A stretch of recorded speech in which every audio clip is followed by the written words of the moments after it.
Саламатсыздарбы? Эгер сиз бул материалды көрүп жатсаңыз, анда Кайрымдуу бол коомдук фондунун официалдуу YouTube каналындасыз.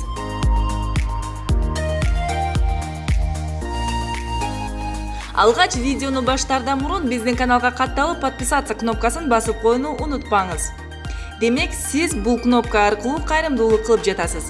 Анан албетте коңгуроону күйгүзүүнү унутпаңыз, себеби биздин видеолорду алгачкылардан болуп көрө аласыз. Бул сиз үчүн өтө оңой, а биз үчүн абдан маанилүү.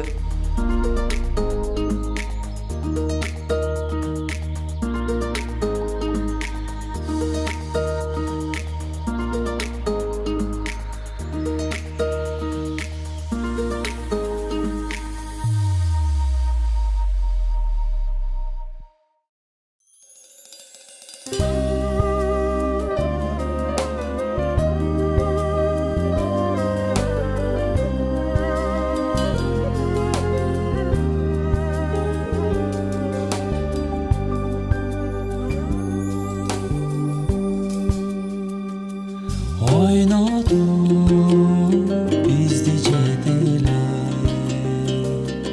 Orutbay baktın böyle. Ассаламу алейкум ва рахматуллахи ва баракатуху. Бүгүнкү биздин каарманыбыз Баатыр эне, мээримдүү эне Ырысбекова Айнакан Амановна 1965 жылы 2 сентябрда Нарын областына караштуу Актала районунун Баятов айылында жарык дүйнөгө келген. Апакебиз оор сыноого кабылып, боор оорусу күч алып, тилекке каршы аны өлкөбүздө дартына даба табууга мүмкүнчүлүк жок болгондуктан кайрымдуу калкка кайрылып, жал ооруп турган учуру. Апабыздын 7 баласы бар. Турмуштун таттуу күндөрүн татканга аз калганда дарыгерлер боорду алмаштыруу керек деген жаман кабар угузган. Бүгүнкү күндө жерге жээк, бала чакасы, жолдошу, анан албетте Алланын жардамы менен 10 000 АКШ долларын чогултуп, калганына күчү жетпей, карапайым калкка жардам сурап кайрылууга аргасыз. Урматтуу мекендештер, урматтуу бир туугандар, мына биз бүгүнкү күндө кыргыз коомчулугунда Кайрымдуу бол коомдук фонд деп негиздегенбиз. Бул негиздегендин негизги максаты ушул бир келген болжо алганда жакшы бир сооптуу иштерди кылып калайлы, ошол нерсеге себеп болуп калайлы, данекер болуп, соопко илишип калайлы. Анткени биз жакшылык кылсак кылбасак дагы бул өмүр өтөр экендиги баарыбызга белгилүү. Бүгүнкү күндө эң өкүнүчтүүсү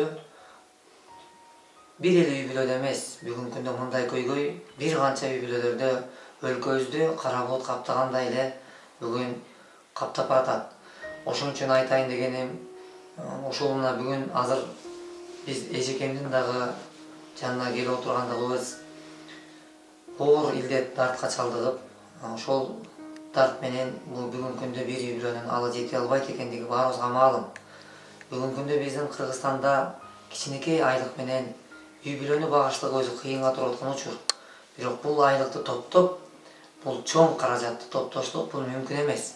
Ошон үчүн урматтуу бир туугандар, биз бүгүн бул видеону чыгараарда дагы аябай ойлонобуз. Ушундай видеолор чыгарбай эле койсок деп дагы ойлонобуз. Себеби элдин дагы зээнин кейиткибиз келбейт, ынтымактуу бир жакшы нерсени чагылдыргыбыз келет.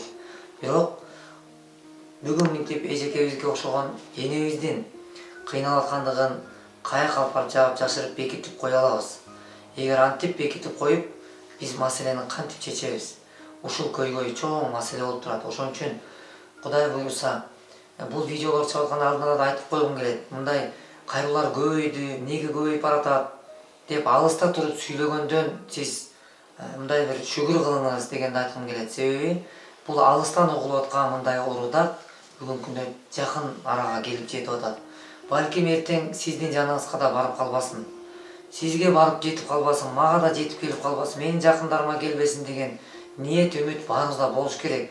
И ошондой аракет да бүгүн болуш керек деп атабыз. Мына бүгүн жогорку кеңешке сунушталып, эртең Кудай буйруса талкууга түшүү алдында турат.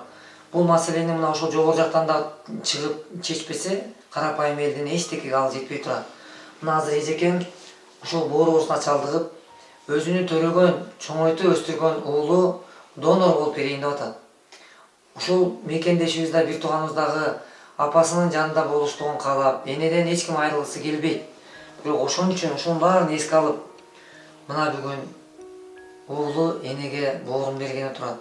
Бирок бул жерде акча эмес, апам үчүн мен баарына даярмын деген кыргыздын намустуу жигиттери бар. Ошон үчүн буга мен да тирек болоюн, эжеме жөлөк болоюн бул үй бүлөгө деп биздин фонддун жалпы жамааты келип отурабыз. Мына азыр эжеке, өзүңүз да бүгүн мына кыргыз коомчулугунда баарына ушул сиздин реквизиттериңизди тиркеп чыгарып чагылдырып берип коюу биздин колубуздан келет экен. Ушу келген нерсени кылып койсок, балким көрүп аткан адам көрүп атып, чөнтөгүнөн 5-10 сомдон алар берип койсо, бүгүн канчалган бир тууган ден соолугу жакшырып келип атат, ага биз себепкер болуп сүйүнүп отурабыз да. Эми бул оорудар болбосо экен деп атабыз.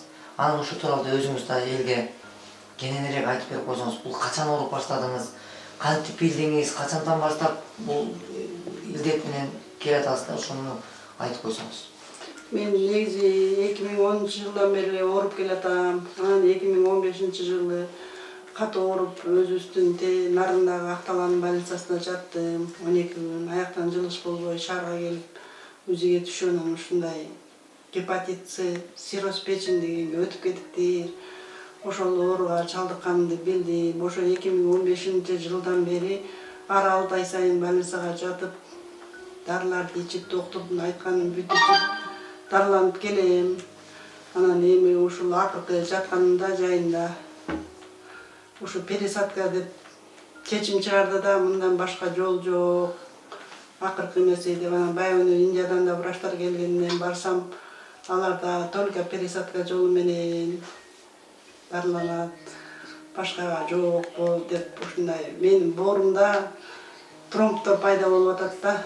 Боорум катып, анан ортодо калган жеринде кандар уюп, ушу тромб жарылып кетсе кровотечение болот деп срочный операцияга муктаж болуп атам да. Мүмкүн болсо кыргыз элин кайрымдуулук кылып жардамыңыздарды аябай жардам көрсөтүп койсоңуздар, өзүбүздүн каражатыбыз болсо толук жетпей атат.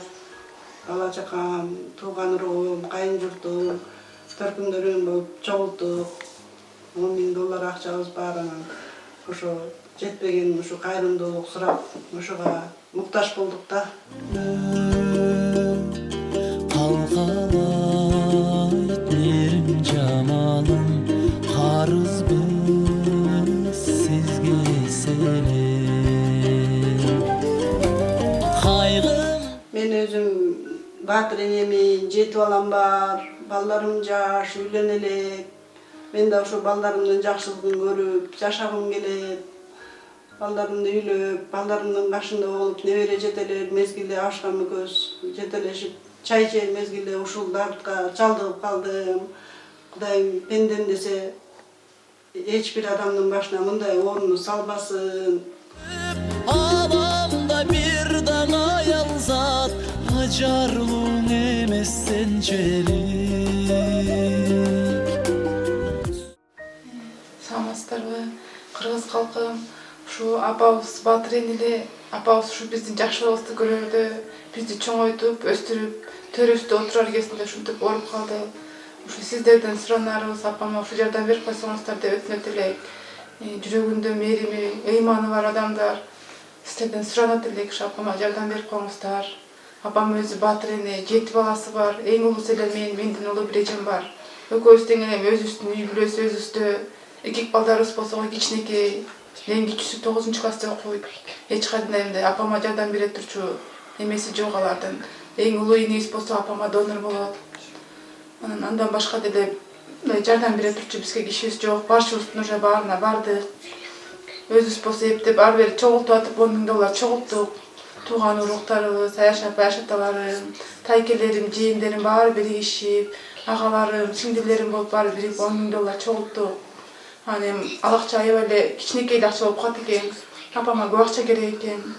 Анан ошо муктаж болгондуктан ушу кыргыз элиме сурайт элем, жардам берип коесуздарбы?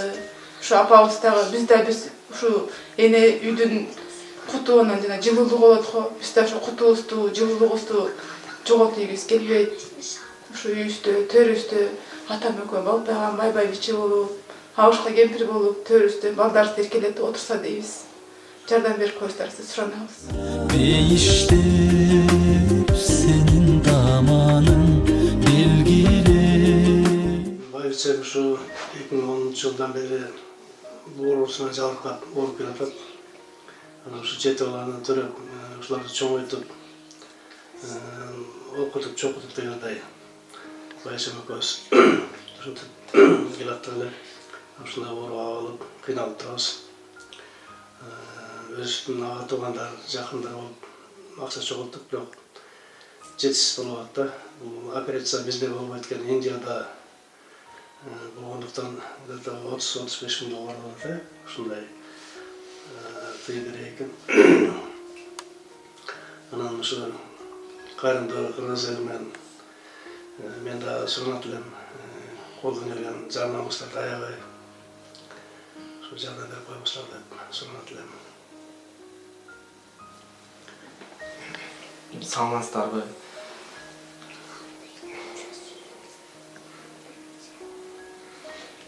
Саламатсыздарбы? Биз сизге кайрылган себеби апама кымбат баалуу операция керек болуп да жатат. Ошого каражатыбыз жетишпей, ошо сиздерден кайрымдуулук кылып коюңуздарды өтүнөбүз. Апам баты эне, мен 6-чы баласымын. Ошо балдар, бир туугандарым бар эле, жаш кичинекей. Ошо биздин колубуздан келбей жатканы үчүн сиздерден кайрымдуулук сурап жатабыз. Баары деле ата-энесин жоготкусу келбейт, биз да апабызды жоготкубуз келбейт. Ошо кымбат баалуу операция керек болгондуктан биздин каражатыбыз жетишпей жатат. Сиздерден жардам берип коюңузду өтүнөбүз.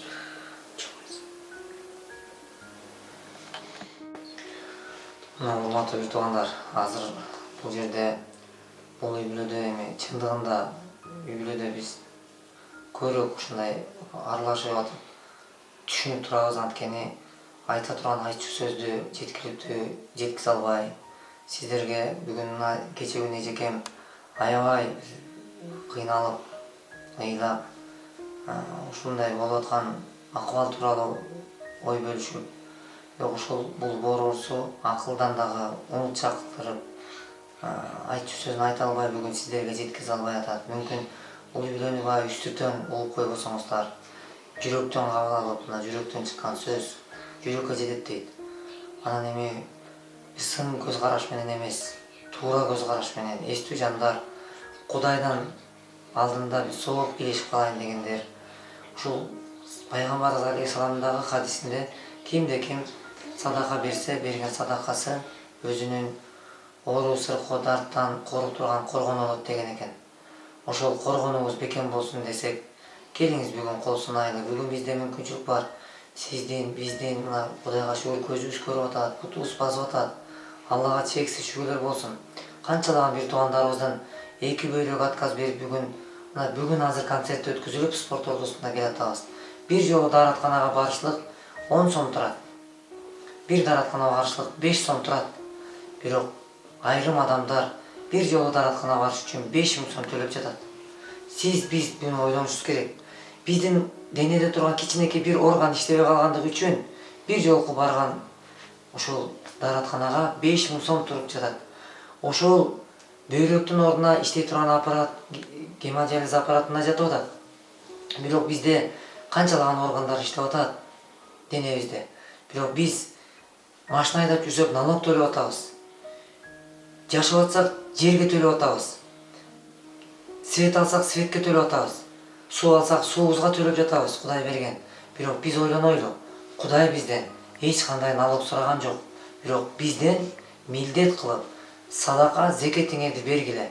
Бул садака зекетиңер силерге пайда алып келет, зыян эмес, пайда алып келет деген. Ошон үчүн келиңиз. Болуп аткан соода сатык, кимдир бирөө бүгүн үй алам деп аткандар, кимдир бирөө бүгүн бир чет өлкөгө чыгып үй салуу жасайын деп аткандар, мүмкүн жөн бир болбогон бир нерселер жасайын деп аткандар. Бирок ошол учурда бул үй бүлөнүн көз жашы төгүлүп, сиз кызыккан кийимге, сиз кызыккан, биз кызыккан бир башка дүйнө байлыкка бүгүн кызыккан жок. Башка маселе мына жашап аткан 30 жылдан бери салган үйүн сатса да жетпей аткан учурлары бар. Ошон үчүн жетип алыш эле максат эмес, анын үзүрүн көрүштө. Үзүрүн көрүп, жакшылыгын көрүп жашашты. Ошон үчүн келиңиздер, колубуздан келишинче колдоо жасайлы. Бул үй бүлөгө балким биздин 100 сомубуз шамчырак болуп жанып берер. Эч бир көрүп эле көз жазымда өткүзүп койбостон Мүмкүн болсо жылуу пикириңизди жазып, бата тилек намазда дуа кылып коюңуз. Ошо да чоң жардам. Бул видеону бөлүшүп коюңуз. Бул да чоң жардам. Колдон келиши, кимдин колунан эмне келет, ошону эле кылып коелу. Кудай буюрса, Аллах баарыңыздан ыраазы болсун. Эч кимди зорубайлы. Үй бүлөдө бүтүндүк, бактылуулук, эки дүйнө бактылуу болгон болсун. Giysen gölgerim alamdan bir tana yalzat Açarlığın emezsen çelim Sumes apa sen çelim Sumes ene sen çelim